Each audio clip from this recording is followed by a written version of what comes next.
How's it going, guys? JP here. Welcome back to another mixed martial arts related video. As I stated in my last two videos, my review of UFC 1 and UFC 2, I am taking a journey through the history of mixed martial arts. And what better place to start than the organization that kind of started it all and catapulted martial arts into the mainstream and beyond, the UFC. So, why am I doing this? I am a fan of MMA.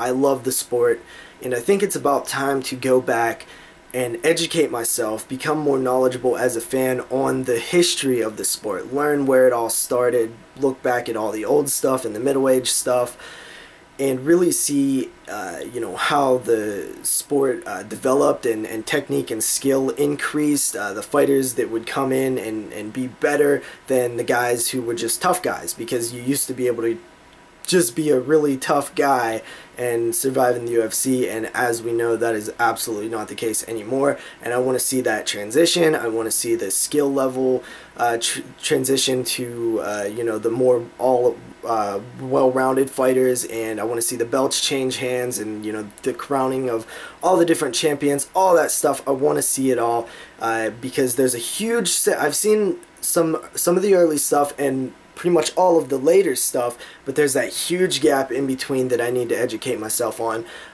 which I'm just a regular fan who loves the sport and wants to see the sport, where the sport that I love started, and all of that. So yeah, that's basically the intro, and with that said, let's actually jump into the event, UFC 3, which took place September 9th, 1994. And this event is one that I am familiar with. I have seen it one or two times, I believe probably two times, a couple years ago. And yeah, this one starts off really good. We have our quarterfinal bouts. The first bout, Keith Hackney versus Emmanuel Yarborough. Now, Yarborough is a sumo wrestler, and sumo wrestlers do not do good in the UFC. Spoiler alert, they never do, but we've only seen one thus far, and that was Taylor Tooley in UFC 1, who got his jaw smashed in by Gerard Gordeau with the head kick. Tooth flew out, very nasty stuff. So this guy does do a little bit better versus Keith Hackney. Keith Hackney kind of strikes him with an open palm, knocks him down.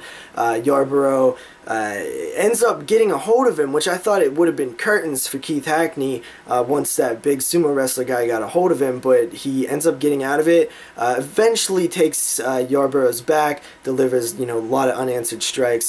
John McCarthy stops the bout. TKO punches. John McCarthy, Big John, was refereeing this event. He refereed UFC 2, but this is the first time where he can use his own judgment to stop the fights, which is a little change in the UFC. Then we move on to the second bout, Ken Shamrock versus Christoph Lineker, and this one was a pretty good fight. Both grappling guys. Shamrock takes Christoph down. Christoph kind of delivers some blows from the bottom, which is nice to see. He's trying. They're not really that effective, obviously, but he is, landing a couple different strikes. It looks like he keeps going for a triangle or something, never really pulls it off. Shamrock eventually gets on top of him in a more dominant position up against the cage, delivers some punches, and gets the submission due to punches. Then we move on to the third fight, Harold Howard versus Roland Payne. This was a good fight, back and forth. Both guys had small momentum shifts. Harold Howard eventually gets a few clean shots and gets the KO victory. After that, we move on to the fourth and final quarterfinal bout, and that is Royce Gracie versus Kimo Leopoldo. Kimo is a very interesting guy. He has Jesus tattooed across his stomach. He is a minister. He has the crucifixion on his back. He walks in with a cross on his back. Very theatrical, definitely gets your attention, and somebody that I'll always remember from the very first time I seen him in UFC 3.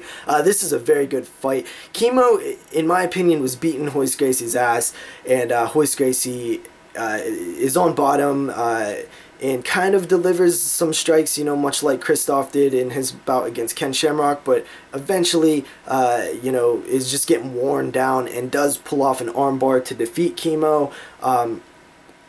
Very solid fight, and Royce Gracie really has to dig deep on that one and looks exhausted afterwards. Then we move on to the semifinals, and this is really the first blemish on what was turning out to be a fantastic card, and that is Ken Shamrock facing Felix Mitchell. Who? Yeah, Felix Mitchell was a replacement due to Keith Hackney. I believe he hurt his hand, if I had to guess.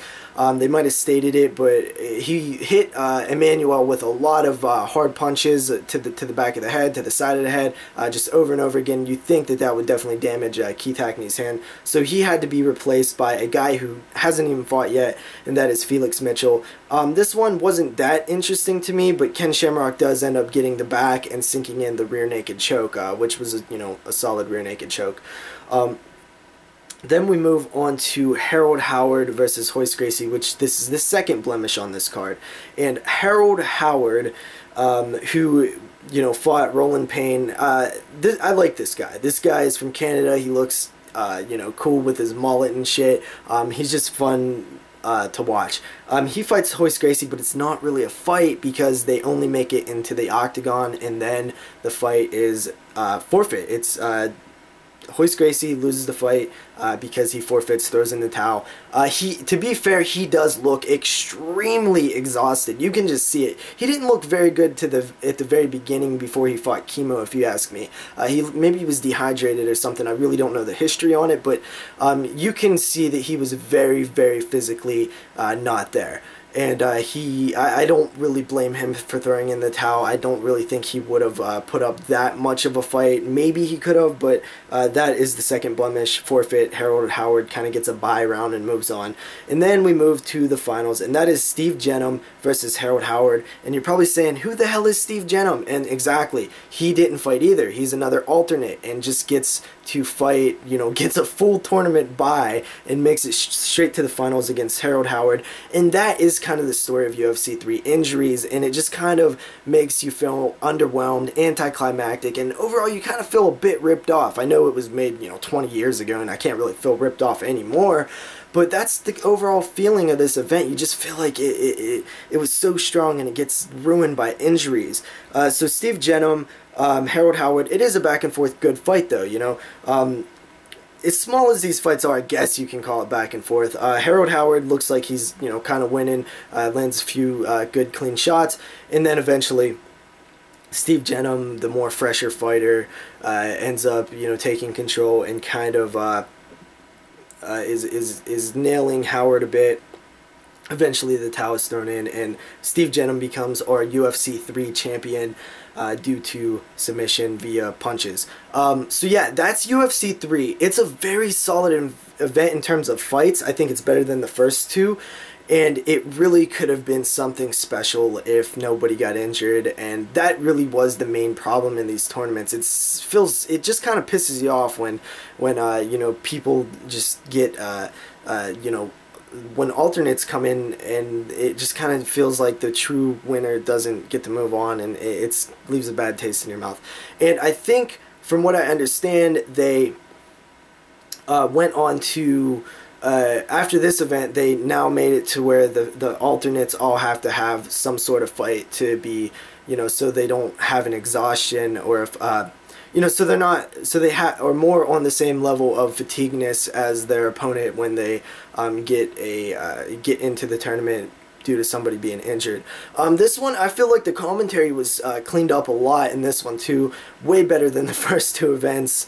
And yeah, I would have liked to see more interviews from the fighters post-fight, but a lot of them said no, they didn't want any interviews. So that is UFC 3, and honestly, even though the injuries, I still got to give this event a solid 4 out of 5. It could even be a little bit higher. This is the fights are good. It's just the injuries kind of plague this event a bit.